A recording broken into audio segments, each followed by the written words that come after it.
Check, check, 1, 2. All right. Let's check Facebook.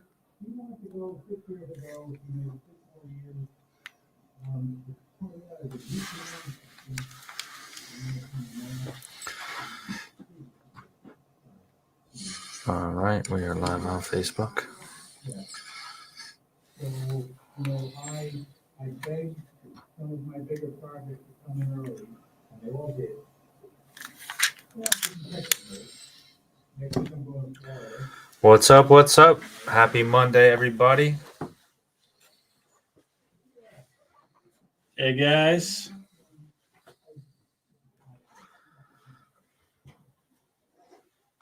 You get text blast yet, or? No. It goes out on waves. Yeah. If anybody has any questions before we get started, feel free to drop whatever you got. Doesn't have to necessarily be about new construction just yet. We're going to get into it in a little bit. What's up, Sherry? How we doing? Hey, Maria. So I can see it too. What's up, Heather? Heather's sitting in the other room. What's going on? Oh, Heather's here. Oh, she's sitting in the other room. I thought I saw her. Yeah. There you go. How's the sound on your end? You guys can hear us pretty good, right?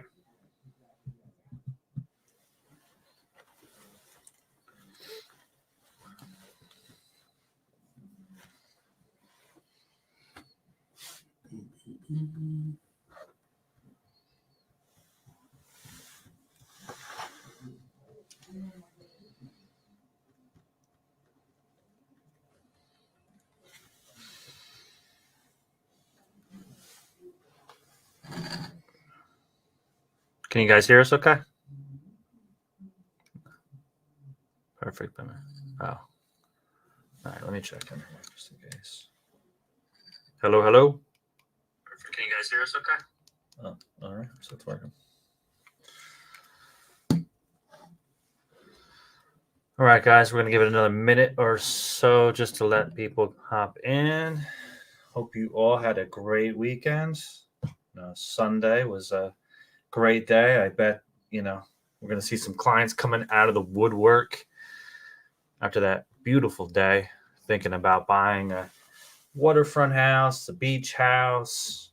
Every time this season, that first day, I know it inspires some people. So if you have anybody who's thinking about buying on the waterfront or, buying a beach house or anything like that, give them a call while the weather's good. Get them down here. Maria just got back from R4. Nice. No, I think she went to for CRS, right? Celebration. Oh, that's right. R4's later, right? Yeah, it's end of this month. All right. All right, we're going to give it one more minute before we get started.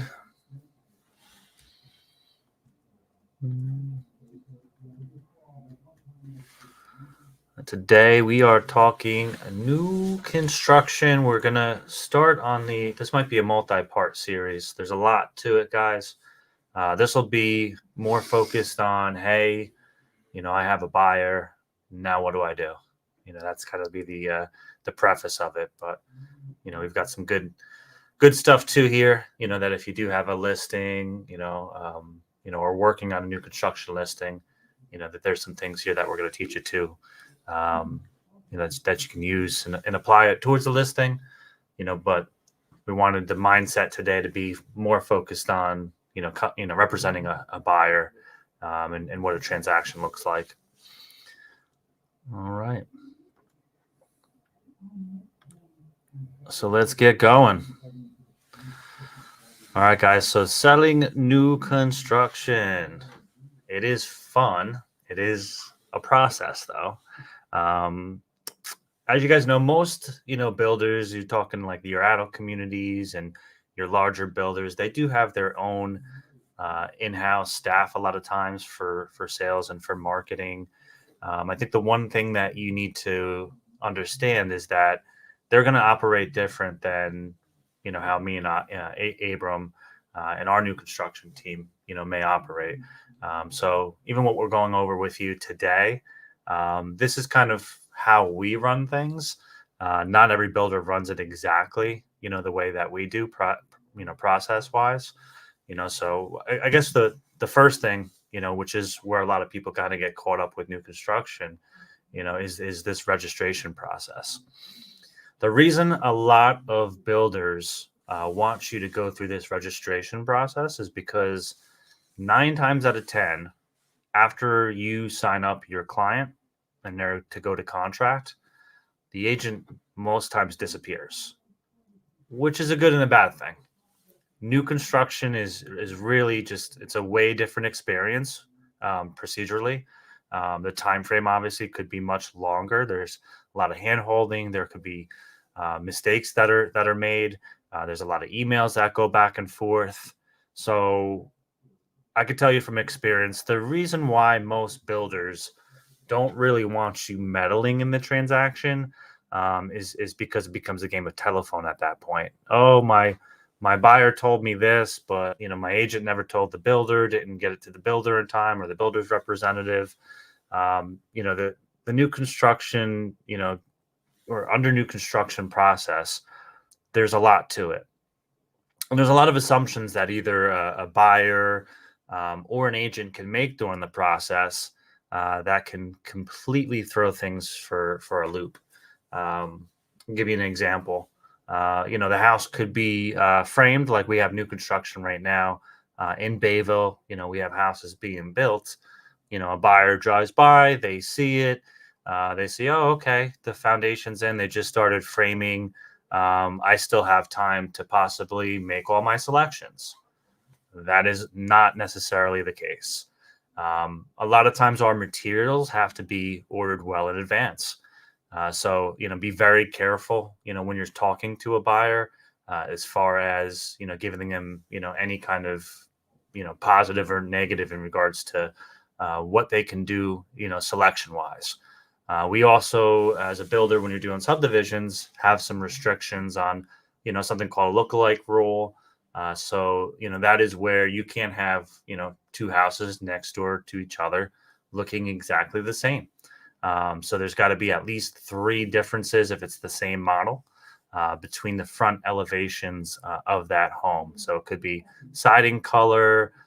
It could be, just a different size of window. It could be a different roof line, maybe over the garage or, just even over the house. There's completely different kinds of roofs you can use. Don't want to get too much into the weeds. I mean, this is kind of where we can go, sideways with information. But again, this is kind of like, we just want to get you started and get you rolling.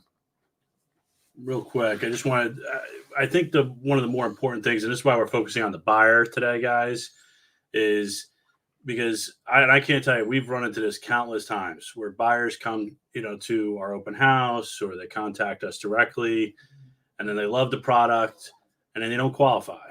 One of the things that a lot of buyers don't understand, and you need to explain this to them, is that when they're buying new construction, it doesn't matter where they're buying it, they are going to be paying the highest amount of taxes on that property because it's going to be assessed at the highest possible assessment when that house closes based on the current tax rate. So you might be looking at resales comparable in that price point. Let's say the new construction's price is $700 and you're looking at resales at $650 and the taxes on the resales are coming in around $9,000.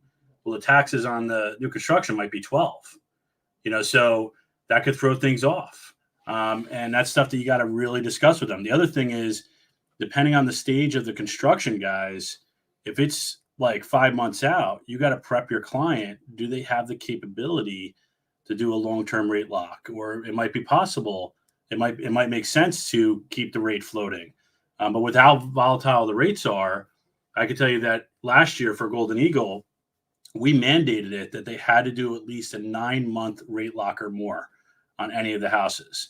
We didn't want to run into a situation that, they're about to close and the rate jumps up 2 points. We didn't know what was going to be, 9 months ago, where the rates would possibly be. So this is the type of thing that you have to educate your clients on, especially when they're targeting new construction. And depending on what town it's in, sometimes the way it's assessed is much higher. So I'll give you an example. Bayville, a lot of towns follow. It's like this unwritten state rule. Okay, so you're not going to find this anywhere in a law, but I can tell you, just from us being involved with new construction so much, most towns assess new construction between 83 to 85%.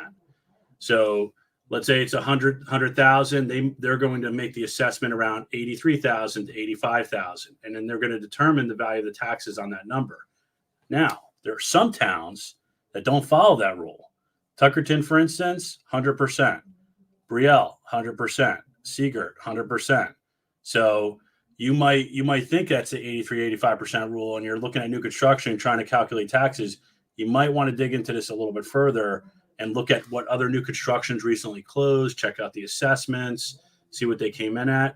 And sometimes you get lucky and they come in lower.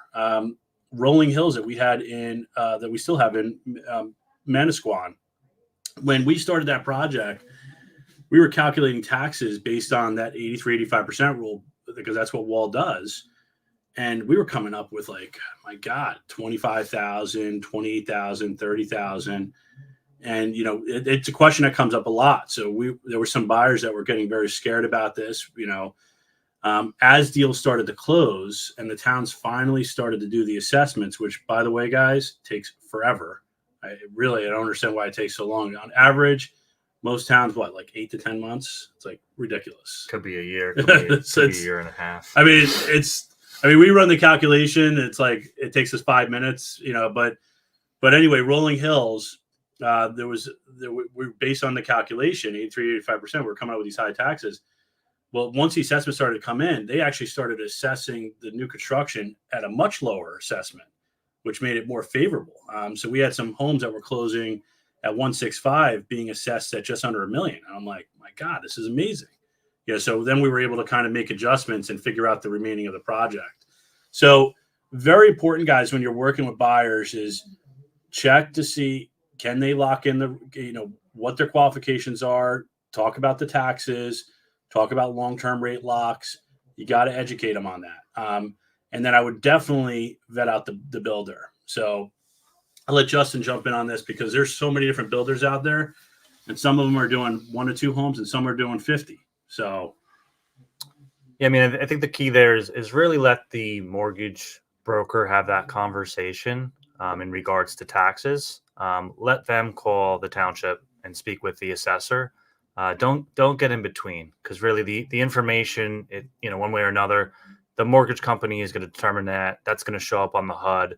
They're going to have to figure out an escrow account, based upon what the projected taxes are, whether they actually want money held up front versus they'll allow the buyer to pretty much just, pay, the taxes whenever the town assesses it. Again, up to the mortgage company. Don't really get too involved. Abe just kind of explained this to you just so that way you understand how important it is to not wait on your client to get pre-approved for new construction. And most loan companies aren't doing long-term rate locks. So keep that in mind too. So this is a conversation you definitely want to have with somebody. It's way different than a resale, mortgage process wise, because again, your typical spot lot house from beginning to end, is probably 6 to 8 months if nothing's been started. So the rates obviously, they could jump up a full percentage point in that time frame, and your client might not be able to qualify based upon a 1 point, a full point increase. So keep that in mind too, before you kind of get them involved. And most builders are going to actually require you to be pre-approved and stuff. And we all know that sometimes mortgage guys, they may just send a pre-approval and not ask the buyer what they're looking to do. New construction is different than a resale. That pre-approval, usually expires in 30 days. So if your buyer does not have a conversation with the mortgage broker that they're looking at new construction, you want to make sure that you get involved there. So So yeah, first slide up, spot lot. So spot lot is what we consider just a ready to go lot. For the most part, it's already got a street in front of it. The utilities are usually at the street or on the lot. So these are a little bit quicker of a turnaround time. So if you have a client that is looking to do new construction like on their own, and they want to find their own builder, or they have their own builder, they just need you to find a lot. I mean, the process is pretty much still still the same. It's just it takes away. You don't have to worry about all the land development and hooking up all the utilities and stuff from scratch. Which takes a little bit longer. Most builders aren't doing what like Area Properties is doing. And the reason being is to get infrastructure off the ground, to go through subdivisions and approvals and get county and state approvals. You have probably another 6 months to a year of time in order to be granted these approvals to start the project. And also, because you are really off the grid, on something that's being, completely leveled and cleared and started from scratch. It brings in, the fact that you don't have electric and you may not be able to get electric. You might be done with a house in a development and you still have no electric. You're waiting on JCP&L to come in to wire the whole community. A lot different than, wiring just one house or having an electrical pole in front of the house and they're just bringing the connection in. Way easier, obviously, to plan for something like that. So we want to see where they're at in the subdivision. So that's going to be asking questions to whoever's representing that subdivision. Obviously, if you go out there and you look and you see like the picture below, there's a street in and there's houses built, doesn't mean that there's electric, doesn't mean that there's gas. Water sewer lines are usually, I'd say 9 times out of 10 already installed. You're not going to see a paved street for the most part without those being installed, unless for some reason there's easements being run and they're not running them under the street, but that's really rare. This subdivision that you see is actually our Golden Eagles estates in Bayville, so that's all public utilities. You're not having to worry about septic or well or anything like that. But as you can see in the picture, there is like a retention basin, behind the house on the bottom, the greenhouse. That's something that is pretty much mandatory on any new construction subdivision. They want every brand new subdivision to manage their own stormwater. So they don't want you filling the drains and dumping the drains and having the town, really deal with these issues. So most basins are set up where they have to drain within 24 hours. So keep that in mind. You're rarely seeing a basin that is going to be holding water. That is something that you might get as a question. You have to obviously, find out from the builder or from the builder's agent, what kind of retention basin they're planning on doing. Most times it's also set up on the subdivision plans. It doesn't mean that they're always readily available. But again, that's a question that always pops up with buyers that are looking at obviously buying, behind a retention basin. For the most part, when we're pricing stuff out, you can see this is our sales map for this subdivision. Those are usually going to be the lower cost lots. There's usually not a lot premium on something backing to the retention basin, unless it's like an oversized lot and the other lots are inferior. But you see lot premiums on a lot of subdivisions. We're really not pricing things like that, just because we're I guess you'd say we're like a medium-sized builder. We're not doing 50 lot subdivisions, 100 lot subdivisions yet. On those lots, you might see like there's a $20,000, $25,000 lot premium, $5,000 lot premium. And that's because they're willing to kind of build wherever. With us, we kind of want to build in our own, order. And we'll do phase 1, phase 2, phase 3, and we'll do maybe 4 to 5 homes at a time in a subdivision, usually max. We're not going to go in and just build 15 homes at a time. Just it's not efficient, doesn't make sense. We like to take our time, allow buyers to kind of customize the homes, and also let the market catch up. A lot of times we're starting out. I'd say every single subdivision that we've done thus far. We're creating the comps. We're creating the comps. We're the highest in the market. But we also start out where our first couple homes are usually the lowest priced homes. So we'll try to, sell the inferior lots first. And then what we'll do is we'll bring the prices up because again, we're creating the comps, so if you have, a sale for 700, it's much easier to now go and get the neighboring lot at 710. An appraiser will look at it and say, okay, well, you have a little bit more square footage here. This is a better lot. And that allows you to kind of crank up, pricing as you go along. And then, all of a sudden you're the comps for your own development. So keep that in mind too. You don't want to really compare like our subdivision either against like other subdivisions. Or just use that as a reason of why, you want a certain price because like we build different than like Hickory Farms in Bayville, personally. Right. They're not really outfitting their houses with all the upgrades. Their average upgrade, charge per house might be 50 grand, where ours might be somewhere between 5 and 10,000. We're actually building in a lot of these upgrades and including a lot of the, custom trim and quartz counters and things like that.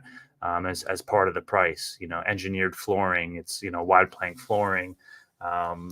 Most builders aren't doing that, but we just find it easier to kind of, deliver the higher end, finishes, knowing that again, we're only building 10, 15, 20 maybe at a time coming up. And there's a reason why we went with that strategy years ago. We've been working with our builder now for over 10 years. And I'm sure you guys have seen it. You go to Toll Brothers, Ryan Homes, all these big track builder sites, and they have this low carrot type of home that's, to get you in there like, hey, get in here for $599 or $499. You get in there and you're like, this is what I'm getting. And the reason why we don't do that is because you're always going to have one buyer that's going to buy that home. And then it's a reflection of the builder's work. So you're going to have this watered down piece of crap version of a house that's like, oh, this is an RA home. It's like no upgrades, laminate tops. And I'm telling you, I see it all the time. You're always going to have a buyer that chooses that type of home. Now, speaking of the subdivisions and attention basin, Justin was touching on, there was a law passed years ago. It was actually when we were doing Raider Estates, and that was only 6 homes, right? Raider Estates. Yeah. So they passed a law years ago that any subdivision that's 5 homes or more now, they require an HOA. It used to have, this is going back, and this is statewide. So there was large subdivisions all throughout the state, hundreds of homes, 500 homes, thousands of homes. And what would happen is the subdivision would finish and they would have these large detention basins. And a lot of times the towns were taking over the detention basins to maintain them. And as the state started to do more projects and more homes, they wanted to put that on the HOA. So now any subdivision that you see that has 5 or more homes, number one, if you don't see an HOA cost, talk to the agent because there's definitely an HOA. The HOA is designed to maintain the basin. So there's going to be a cost involved. I can tell you the cost for Golden Eagle, this was a cost that was determined by the town. So they came out with it. It's $1,000 a year. And then there's a capital contribution of $1,000 up front. So now once the subdivision is finalized and the builder is done and he's out, obviously it's going to be turned over to the people of the community. They're going to elect a president, a treasurer. If they want to change that cost, they can. But ultimately that cost, that's weird. Ultimately that cost is designed to maintain the basins, because if there is an issue that comes up, the town's not jumping to take care of it. It's going to be on that community's responsibility to take care of that cost. So just educate your clients on that, because sometimes they don't understand what the detention basins are for or what the HOA is covering. And I personally have had some deals fall apart that, we didn't know that there was an HOA cost, and the buyer gets into attorney review and they kill a deal over a small HOA fee, but they can. And I could see why they're doing, because they feel like they're being misled. So you have to try to discover all this info as you can up front. And the other important thing, guys, which we're going to touch on as well, is the large tract builders. You're going to see it. They'll typically have what's called a construction spec sheet. that details everything that's inside the home, especially in the pre-construction phase. But if it's in the pre-construction phase and it's a spot lot or random spotlight that we were just showing you before, anywhere. Sometimes these small builders, they don't have a spec sheet. I know it's crazy. I don't know if you guys know what that is, but it's a detail. We'll go over it later. Yeah, it's a detail of everything that's in the home. So you have that as a slide? Oh, yeah. Okay. So Justin has a slide. I'm jumping a little bit ahead here, but so this is a good map, kind of giving you an order of the process from start to finish of new construction. I mean, there could be a couple extra steps in here, but I mean, ultimately, this is a pretty good layout that you could give your clients. Yeah. So as you step into a deal, obviously, I mean, the house might be in a certain phase. I mean, with us, we're not waiting for buyers to come along and put deposits down, or tell us what model to build. We keep things moving. Again, we're going to build 4 to 5 houses at a time. We may wait a little bit for a buyer to kind of start making choices or selections on different things, but for the most part, we don't wait too long unless we have somebody that's really negotiating or in the process of making an offer, or, asking questions or things like that. So again, I mean, you have to ask, where that specific lot that your client is looking at is at in the process. So, the difference between just a lot that's ready to build and you got to go and get plans done and then submit those plans to the town and then get your permits in order to start the process. I mean, that process could be 2 to 3 months alone between selecting a plan, and if you have customizations to that plan, there's, a back and forth that has to happen with the architect, with the builder, pricing things out, completing those plans, and then submitting them to the town and then getting all the approvals. There's back and forth with the town on plans. They may want things changed before they'll actually give you a building permit.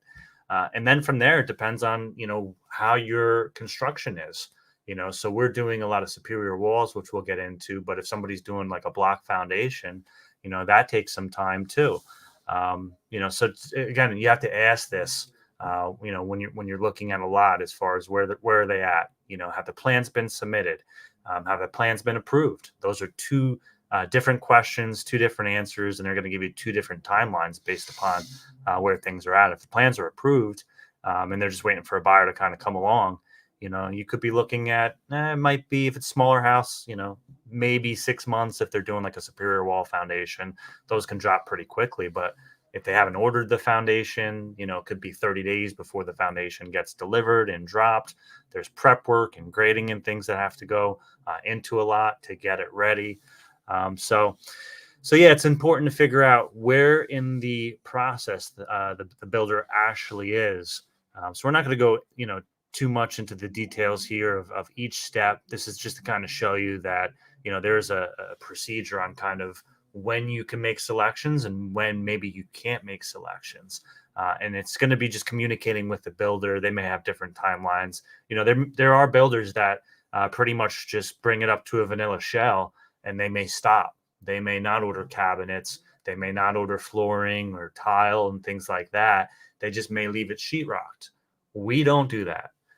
We'll just keep going. We'll make the selections. We'll go with maybe some of the more popular selections that we're seeing, in the latest houses that we're building, and just keep things moving and just say, listen, we're not going to wait for a buyer to make these selections. They also are going to slow you down. They're going to go back and forth on what they want to do. A new construction home that's like turnkey and ready to go, we find we have no problem selling. So, there's no reason for us as a builder at this point of the market to just sit back and wait. So keep that in mind too. If don't get offended, if a builder tells you like, no, we've already made selections. It's just their process. They want to keep things moving. They want to sell the house. And if you see a new construction house being listed, let your buyer know, hey, as they're going along in the process, you may not be able to pick things. So the sooner that you get involved, and you're not waiting, the better chances you have to get exactly what you want. There may be certain buyers that, I don't want to do this, or, maybe they want different flooring or different cabinets or something like that. They're already ordered. The builder might charge you, in order to swap things out. So keep that in mind. Yeah, Lucy, that's a great question. Yeah, I mean the prefab homes. There was a point. I would say probably about 12 or 13 years ago, where it was actually quite a significant savings if you did a prefab home. We actually met with a couple of times the owner of Statewide Modular, and we were getting their pricing, and we were scoping out lots. And if we had lots listed, we were advertising their model on it. Be like, hey, you can get it at this price. But over the recent years, and you guys can dig into this, the cost of that these modular companies charge now for the prefab homes, you're not seeing a huge savings. And honestly, between the quality of the construction versus spec house and how they piece the houses together and the limitations that you have in the design of the floor plan, sometimes it doesn't always make sense. So ultimately, the one thing that what goes through a lot of people's minds is like, oh, if I do a prefab home, I'm going to get the home done quicker. It's going to be cheaper. I've seen prefab homes where it takes a year because they're doing everything. They're doing everything in the factory setting, but the stuff that still has to be done on the site, from the site engineering, clearing the connections. Sometimes they don't do the foundations. Some of them do have what's called a turnkey operation where they do include the foundation, but ultimately I find the spec houses move a little bit quicker, and they're pretty competitive now to the prefab homes. Yeah. Prefab would be, hey, I have a spot lot and, I don't want to hire a builder and hire all these different contractors, and you right now you might not be able to find, a good builder, that isn't going to charge you a decent amount to build right now. So it's an option. I would say that would be for somebody that wants to be a little bit more hands-on in the process and maybe doesn't want the variables of having somebody else kind of controlling everything. Because when you hire a project manager or a builder, they kind of are dealing with everything. They're going to hire all the different subcontractors. They're going to take care of coordinating with, all the township officials and stuff. So you really can't jump in and kind of help out as much. When you're doing a prefab, I think you've got a little bit more control. They're going to be okay with you coming in. And if you want to, do the tile yourself or, put in the cabinets yourself and things like that, you actually have the opportunities, to do those things. So you could save money, or your client could save money if they are doing the prefab. It just allows more flexibility because you're not really worried as much as, for us, we have like warranty. Like we're not letting really anybody come in and finish anything on any of our houses. It's like we're delivering it and like that's it. That's the only way that we're going to warranty this house. Whereas in prefab, you have a little bit more flexibility. That question right there. I just want to touch on that. So this is a great question. Great point that Heather brought up. We get a lot of home sale contingent offers. And I can tell you that our builder in particular, and I would say probably a good chunk of them, especially in the pre-construction phase. So like houses months out, 4+ months out, most builders I find are willing to take a contingency because they're already in the process of building the house. They're going to finish it. So they're 4 or 5 months out. They're like, all right, what do we got to lose? We take the contingency. We structure a deal where they got to list the house right away. We give them a certain period of time to get a contract. And if they don't, we still have a few months left and we'll make judgment calls. It's based on where they're at. Where you run into the contingency is if the house is finished. So if you have a new construction that just got finished, some builders, I know Justin just listed a couple on Laurel. He's the type of guy that didn't list it until the houses were finished. And there's some builders that are like that. In those cases, it might be a little bit more challenging to get that builder to take a contingency versus a non-contingent, because typically once the home is finished, you're going to have a surge of activity because now you're catering to the masses. You're a quick delivery. You don't have to wait a long period of time to get the homes. The buyers don't have to wait a long period of time to get the home sold. They can lock their rate in now. So yeah, typically, and we run into it all the time. If you have a contingent buyer, try to find something, especially if they have time, something that's 4 or 5 months out, because chances are you could put together a deal, get and everyone wins. Everyone's happy on it. So great point, Heather. Love it. Can you find a lot for your client and send to a builder, not necessarily in a development? The answer is yes, but you'd want to call the builder first and figure out, are they available? Don't go searching for a lot if you don't have a builder, unless your client's fine with, buying the lot and sitting on it until they figure it out. But if they're like under pressure and they're like, I want to do something within the next 6 to 12 months, well, do the research up front, figure out, what model you want to build, what the pricing is going to be. It's always going to be variable pricing depending on a lot. So you can't really, lock in a number based upon, hey, I'm just going to buy this lot for this much, and this is how much the house is going to cost. And that's my budget, and that's it. Each lot is going to come with variable pricing just based upon, does it need fill? What are the connections? What are the utilities? What town is it? There's different costs for different towns as far as what your utility connections are for water and sewer. Like brick is like super expensive. I think it's $15,000 to connect just to for water to sewer. That's without them doing any work. That's just, I'm connecting into your utilities, and that's it. You still have to hire somebody to actually go ahead and do the work. So, all right, we're going to go to the next slide. So architectural front elevation. So when you guys get a set of plans from an architect, this is, 2D, just flat, rendered thing. The reason I wanted to kind of highlight this is because if you see this on the MLS, or if you have in the documents tab, architectural plans, you have to understand that what the architect draws and what you actually get delivered could be two different things. So make sure you're very specific with your client and letting them know that this is just the concept. What you see the architect design, even though the township actually approves it, the township's only approving the structure and the framing of what's in the plans. They're not approving finished design. So you can see in this architectural rendering, it's showing cedar impressions. It's showing specific grids on windows. It's showing a 6-panel door with a side light. It's showing just flat square columns, fancy garage doors. Yeah, fancy upgraded garage doors and specific lights and things like that.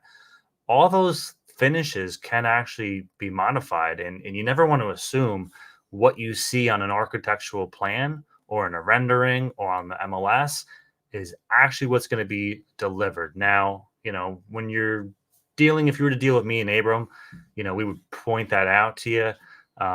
We obviously have other houses that we've sold in this community, and I'll just show you the difference. Just take a look at this architectural rendering, and then we can actually, the next slide is going to show you what it actually came out and looked like. So as you can see, the nuts and the bolts of everything, are similar, but, garage doors are different. Where the lights are located on the garage is different. The windows, obviously different. The doors, different. So you have to be aware, and maybe just ask, hey, do you have another house that you recently did or a community that you recently built? What we'll do is we'll send clients down, like here's our last development. If it's like a newer house in this new development that we're building, here's our last development. Drive down the street, let us know what you like, what you don't like. And what we can do is, we can price out certain things. So, different siding, obviously, is going to be different pricing. Different windows, if you wanted to do like black windows or have black trim on something, those are different pricing. Garage doors, different pricing. So again, don't assume. So floor plans. So what you see pretty much as far as where the walls are, 9 times out of 10, that's what you're going to be dealing with. There are times where maybe if you get in early enough, you can change things. That does require a permit update. A lot of times if it's structural with the town, so all that does is slow you down.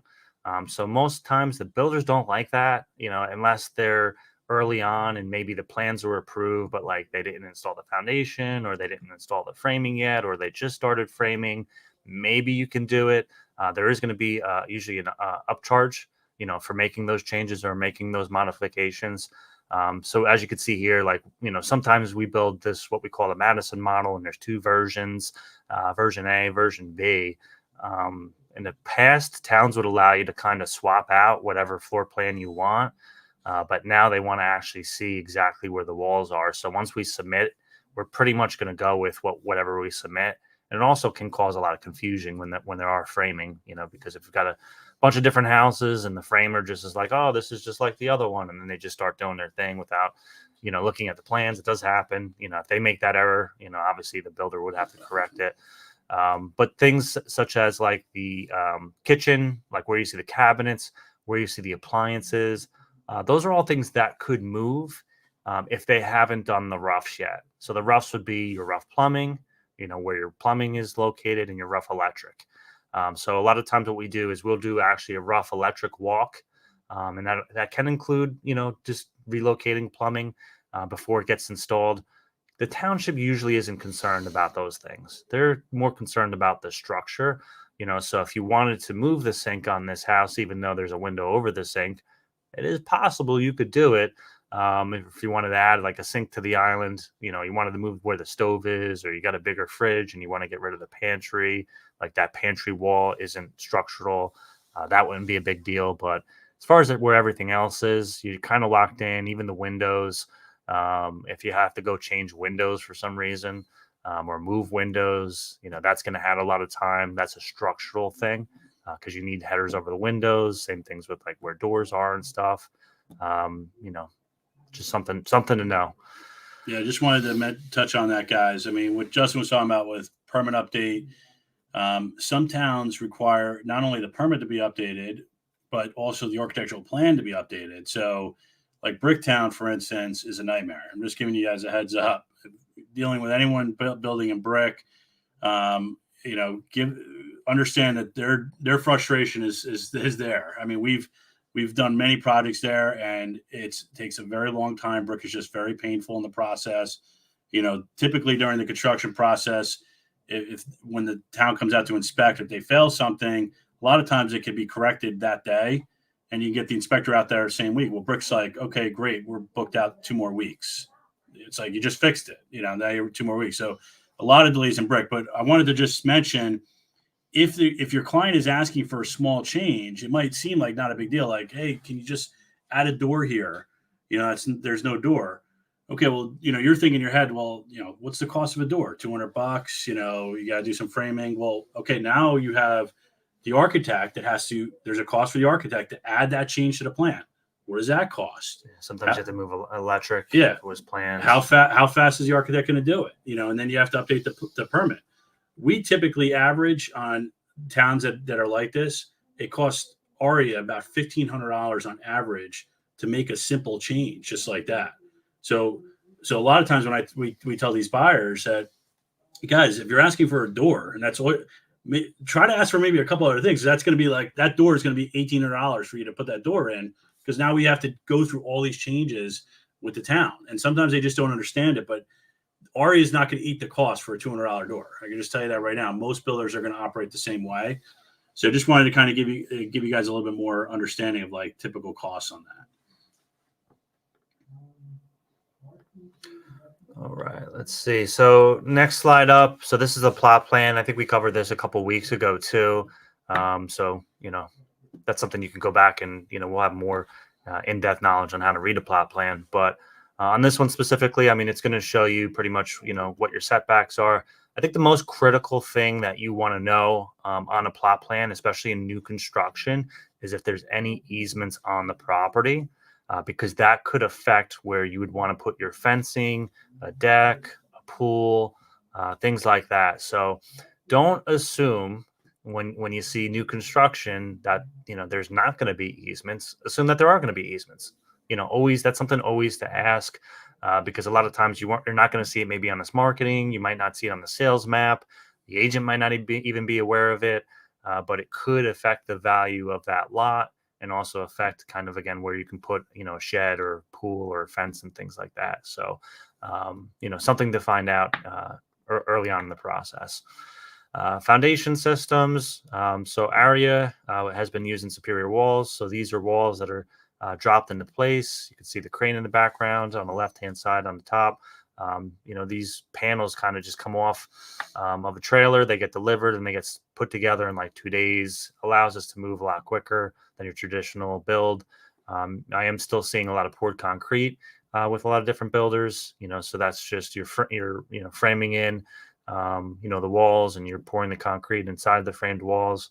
A little bit longer of a process, but cost wise, it is cheaper. It is, a good system. It's been used by builders, I'd say, for like at least the last 25 years, if not longer. Yeah. Block foundation, you do see it from time to time still. The negative about block foundation is the time. It could take weeks to get a block foundation up. Yeah. And the problem is that you're dealing with all the different changes in the weather and the elements. So if it's, raining, right, you're not going to lay block, because you need the mortar to be at a proper temperature. Same thing if it's too hot, they don't want to lay block. If it's too cold, they don't want to do block. So you're really open to the elements. So if you know that the builder is doing a block foundation, make it known to your client. I wouldn't make any plans until the foundation is done, because then you can almost measure, all right, once the foundation's done and it's inspected and it's approved, that's kind of when the real construction starts. And things move pretty quickly from there. Let's just get that question. Yeah, Lucy, typically, I mean, obviously in your buyer, you should educate your buyer to do some due diligence as well, if they're serious. But typically most builders, when they're buying a lot, this is part of their due diligence period. They scan the lot, make sure there's no oil tanks, underground storage tanks, old septic systems, anything of that nature. We've run into it many times with Ari. We've had times where we're under contract and we build in what's called a due diligence period where we can investigate all that. There was one lot actually in Green Island, and it was going on for weeks. And we were just like, they found something in the ground, and we were like, all right, it seemed like it might have been like an old septic, and we're getting the permit. We structured a deal with the seller. He was going to pay to remove it. This went on. Finally, we go to remove it. It was like an old refrigerator, like you're sitting in the lot. Buried probably by the neighbor. Buried by but yeah, typically most builders try to go through this discovery phase ahead of time, because obviously they don't want to run into issues when they start building and find this out later. But if your client is concerned, it doesn't hurt to obviously have them do a tank sweep. All right, guys. So after foundation, you go into framing. So the bottom picture, you can see what a interior house being framed looks like. So this, I could see it's before they're doing their roughs. There's no electrical installed on this house. There's no plumbing installed. You can obviously see that. So as you're walking through, if you're walking through like a frame for some reason, you can point that out to your clients. You look a little bit smarter. Hey, they haven't done roughs yet, and maybe we have some opportunities to possibly change some things. But again, I have to check. That should be the default. I have to check. But the 2x4 interior walls, that's pretty standard. Somebody, if you've got an experienced client and they're like, I want 2x6 walls. If the house has already started being framed, forget it. It's not happening. But, if you do it, early enough in the planning stage, it is possible to do it. It's not really necessary. You'd have to ask, well, why do you want 2x6 walls? I just do. It's fancier, or it's nicer, it's more sound. It's rare that comes up, but it can. Regulation now too is that exterior walls for new construction are 2x6. So interior walls, just assume them to be 2x4. Exterior walls are 2x6. So new energy code, is also allowed for more insulation. So your insulation is going to be on all your exterior walls. Don't assume that you're going to have any insulation on interior walls. You may have them in the floor joists. You may not have them in the floor joists. These are all questions that you'd have to ask. Typically speaking, you're just going to see insulation on all your exterior walls, first and second floor. You may see it so the superior walls actually have it in the foundation. A lot of poured concrete, if you see like a metal kind of sheen, like a jacket, they call it, that's actually insulation. So they actually bolt it too. And then also you're going to see obviously the insulation in the attic. Your different types of framing. So this is important for storage.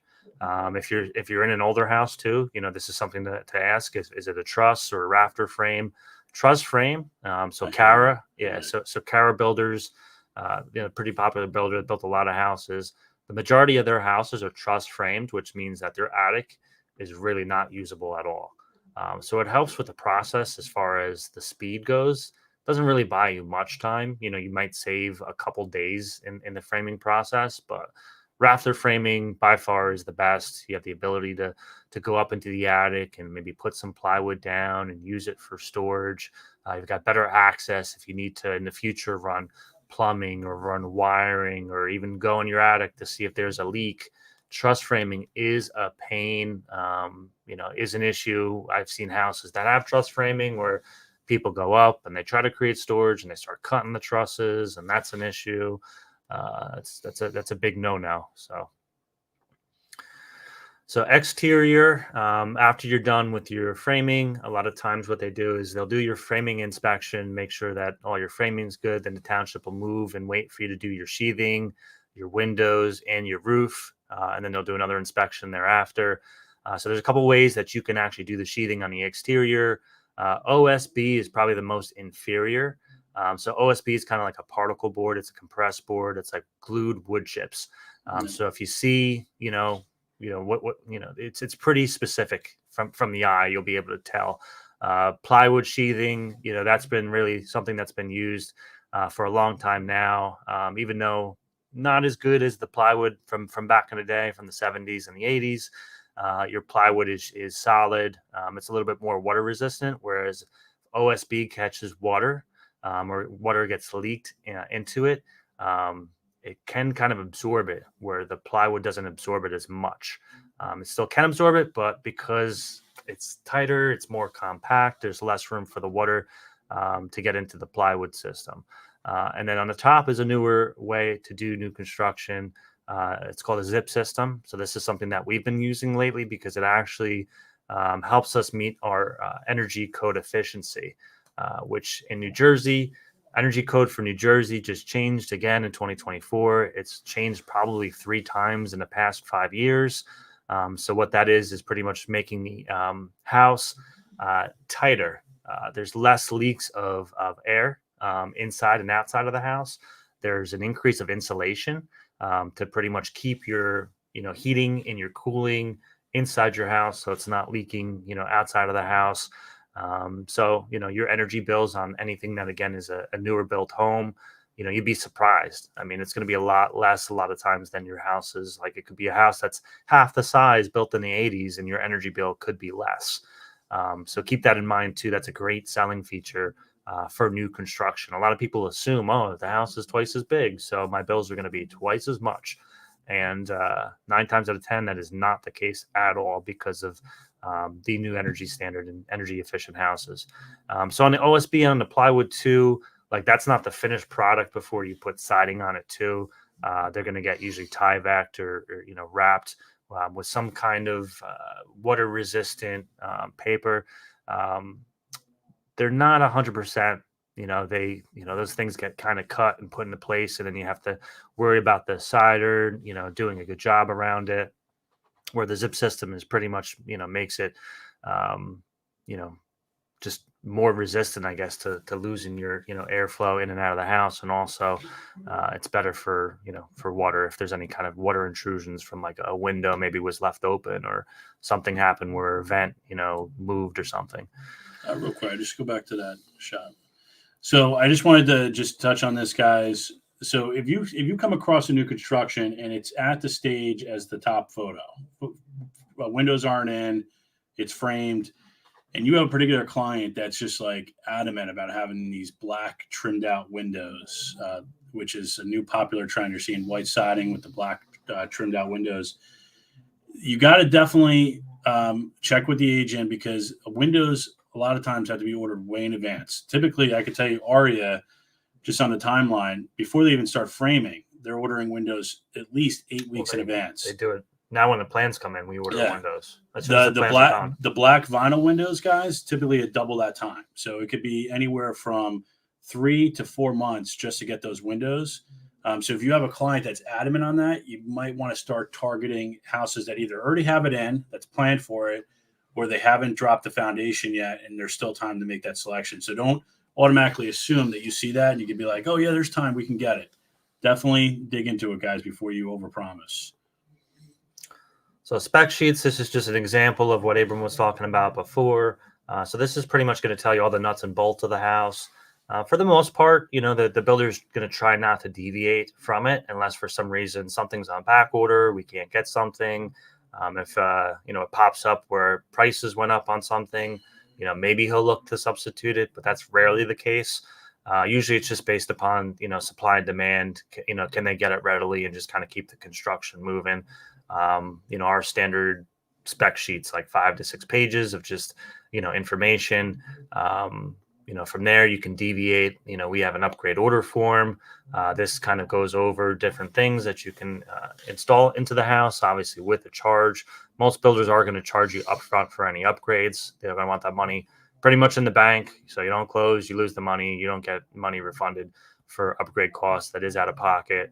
So make sure your clients are aware of that. If they knew what upgrades they wanted in advance and maybe they wanted to build it into the contract price, sometimes if we have a good feeling that the house is going to appraise, we'll try to work with you on it, but that's not always guaranteed. Traditionally we're going to want to see that money out of pocket, for upgrades. We're building even a custom house on 13 Sander. It's a plan that was different than what we planned on doing. We wanted $150,000, in escrow for that house because that whole house was an upgrade. And that way, if they walked away for some reason or canceled the deal, we know that we're protected if we've got to resell that house because it's a $975,000 house in Bayville, which is not the norm. It's outside the parameter of what something would comp for. There are no comps for that house. So do keep that in mind if you're, trying to upgrade a house as to why a builder may not include it. Well, we're already above and beyond like the comps. We are the new comps. So if you're trying to build in $50,000 of upgrades into a mortgage on top, 9 times out of 10, the appraisers and the bank do not care. Yep. They don't care what tile you put in. They don't care what cabinets you put in or what counters. You're not getting anything extra because you picked a level 5 quartz on your appraisal report. They don't care about the windows. They don't care about the fireplace. They're just looking purely at square footage, and they may give you a bump based upon the lot size. And even with that, you may only get like a $5,000 to $10,000 bump in lot price. So even though a builder could be charging a $25,000 premium, that might not be factored in on an appraisal report. So that's something to keep in mind too, because what are you going to do with it, right? It's just extra land to put a deck, put a pool, things like that. The bank doesn't really put a lot of stock into having, an extra 5,000 square feet on a lot. It's the house. And also, guys, which you definitely should mention to your buyers, and we discuss this all the time. You are going to run into situations where buyers are going to want upgrades included, and I'll give you a scenario on that. But any upgrades that they're including, guys, ultimately that's what's going to close out. And that's what their taxes are going to be based on. So if the house itself, and it has a lot of great features, is $699, and let's say hypothetically they want to build in $100,000 of upgrades that they want to mortgage. Well, if it appraised and everything worked out, their taxes are going to be based on $799, not $699. Because then the contract has to be modified, has to reflect that new purchase price. That's what gets sent to the bank. That's what closes out. Now, there are scenarios that we run into where buyers, they want specific upgrades. Let's say they want an extra bathroom or whatever the case may be. And what ARIA does is, let's say the upgrade is $25,000. We'll say, okay, look, you still got to put up the $25K. You got to put it up. You give us the $25K, we're going to hold it in an account. And then when it gets the time for the appraisal, if it turns out that it appraises for with the extra $25,000, then you can just use the $25K that we're already holding towards your down payment. If it doesn't, and let's say it comes in at $10,000 when it's $25,000, which Justin was just talking about, the builder's already protected because he has that extra money already put aside that you gave him in advance. So that's some of the ways that you can get a builder to agree to it, is if they know, okay, you're putting it up, you're willing to take the risk, see what the appraiser comes back with. And sometimes it works out because the market keeps going up, or there's other sales that are happening in the community or wherever it's around, and it works out. But the buyer has to be willing to put up the money. There's no builder that's going to take the risk 100%. None. Well, yeah. I mean, especially large upgrades. Yes, So, I mean, spot builders might be, if they are overpriced, for some reason. maybe. But don't yeah, I assume. mean, even in the case where we're doing like 100%, loan VA, Right. like the agent was arguing with me, like they don't have to put money down. I'm like, we don't have to sell them the house. They wanted a house, and again, if the house was complete, do we care as much? Not as much. I think we would still want some kind of deposit. But this is a house that they're going to be able, because it's at the foundation. This is 11 Sander in Bayville, where they're going to pretty much pick everything. They wanted to pick everything. So it's like, well, what if you pick things that the next guy doesn't want, and then you back out of the house? I have zero protection, so now I have to worry about, you made all these selections, and as we unfortunately saw in Sander, there are some people that made some crazy selections that I don't think we could put these houses back on the market and get what they paid for them. We'd have to go in and repaint the house. We'd have to maybe change the backsplash, maybe even change out the appliances in one of the houses. So, we're always going to try to protect, the builder in those instances. We're always going to assume that, hey, worst case scenario, this buyer backs out. We want to have some sort of protection, so, keep that in mind, with your clients, that they should have at least 25,000. Most builders don't even want to talk to you unless you have 100. We're pretty amendable to 25. That's pretty low. Let's see. That's a great point, Heather. We definitely do that. And guys, if you are showing any new construction that has superior walls, I mean, this is a great point to definitely mention and showcase. I mean, obviously, we were just showing you the different foundation systems.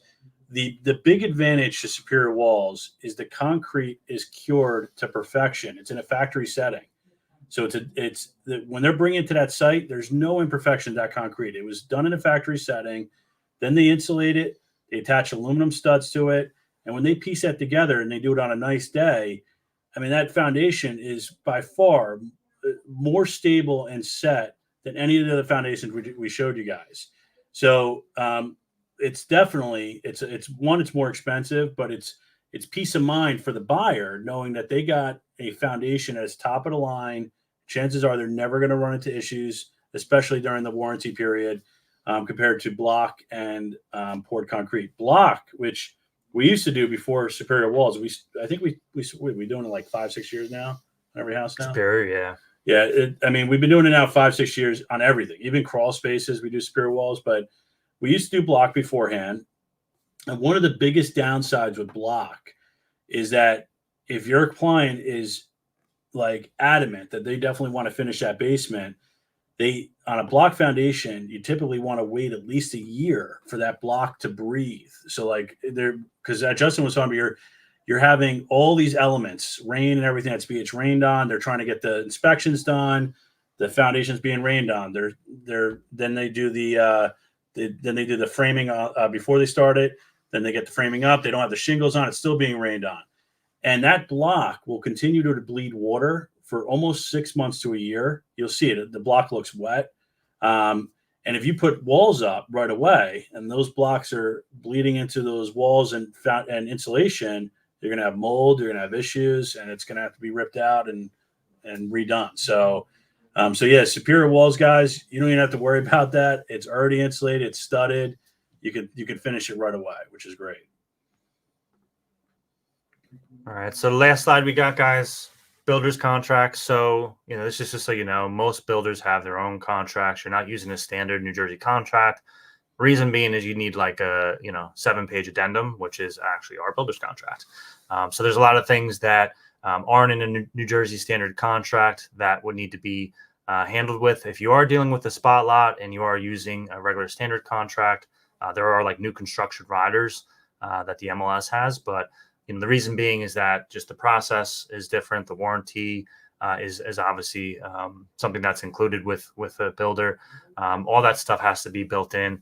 It's just easier than going back and forth with attorney review provisions, just for a builder to have their own set contract. We allow agents to submit like an initial offer if they want on a New Jersey standard contract, but that's as far as it goes. We would just take that information, translate it onto an actual builder contract, and then that would actually get signed. We usually also have spec sheets signed if the house is still under construction. We'll have a plot plan signed, and we'll also have the architectural plan signed by the buyer, just so we know that they're aware that they received them and that they reviewed them. Now, do they always understand them? No. If they have another agent, I don't know if they're sitting down and going over it with them. I'm hoping that they do.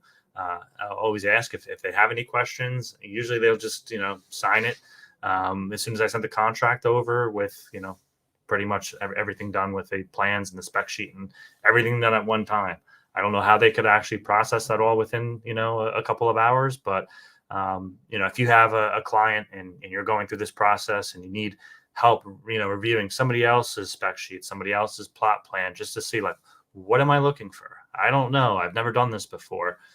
Feel free. You can send over that information to me and Abe. We can look at it. We can kind of give you an idea on like what questions to ask, maybe what's missing, what's maybe not clear.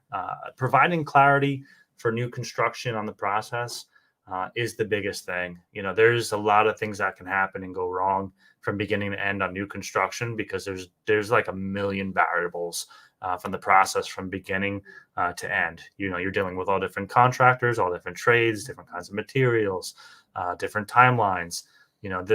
There's always something that's going to go wrong at some point. And what you need to do is just prep your client that, just because you're buying a new construction home, it does not mean that you're getting a 100% perfect home. There's no such thing as a perfect home.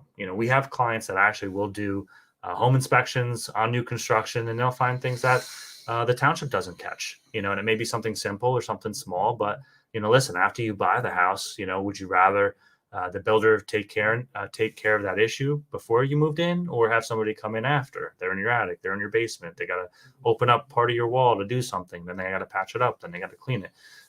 So just because it's brand new doesn't mean it's perfect.